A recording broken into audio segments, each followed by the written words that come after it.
নিয়ম অনুযায়ী সকাল ৮টায় সরকারি হাসপাতালের বহির্বিভাগে ডাক্তারদের থাকার কথা চেম্বারে, কিন্তু নারায়ণগঞ্জের ১০০ শয্যা বিশিষ্ট ভিক্টোরিয়া জেনারেল হাসপাতালের চিত্রটা একদম ভিন্ন।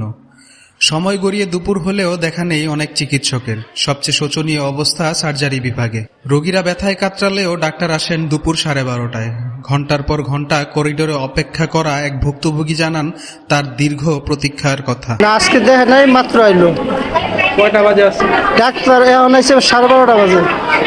শুধু সার্জারি নয়, একই চিত্র অন্য বিভাগেও। অ্যালার্জির সমস্যা নিয়ে আসা রহিম মিয়া 2 ঘণ্টা লাইনে দাঁড়িয়ে থেকেও ডাক্তারের দেখা পাননি, অথচ তার সামনেই শেষ হয়ে যাচ্ছে সময়।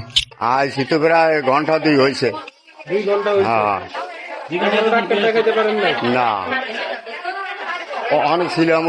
আউটডোরের চেয়ে ভয়াবহ অবস্থা জরুরি বিভাগে। সেখানে রোগীদের দীর্ঘ লাইন, কিন্তু রোগীদের টিকিট না দিয়ে কর্তব্যরত কর্মচারীদের ব্যস্ত থাকতে দেখা যায় চা নাস্তা আর খোশ গল্পে। তাদের অবহেলায় জরুরি চিকিৎসা পেতেও হিমশিম খাচ্ছেন সাধারণ মানুষ। ওই সময় যদি ওনাদের খাবারের টাইম হয় বা টিফিন টাইম হয়, তো ওই জায়গার ভিতরে ওই ব্যক্তি যাওয়ার পরে অন্য একজন বসাই দিয়েছে, যেটা ওনাদের দায়িত্ব। এখন যদি ওনারা টিফিন একই জায়গায় করে যদি রুগীরা বসে রাখে, তাহলে রুগীর জন্য একটা হ্যাসেল হইল।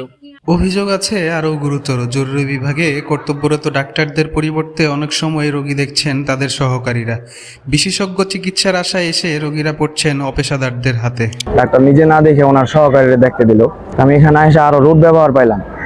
আমার সাথে খুব বাজে ব্যবহার এবং খুব খারাপ ব্যবহার। আমার রোগী না দেখে আমাকে ফেরত পাঠিয়ে দিল।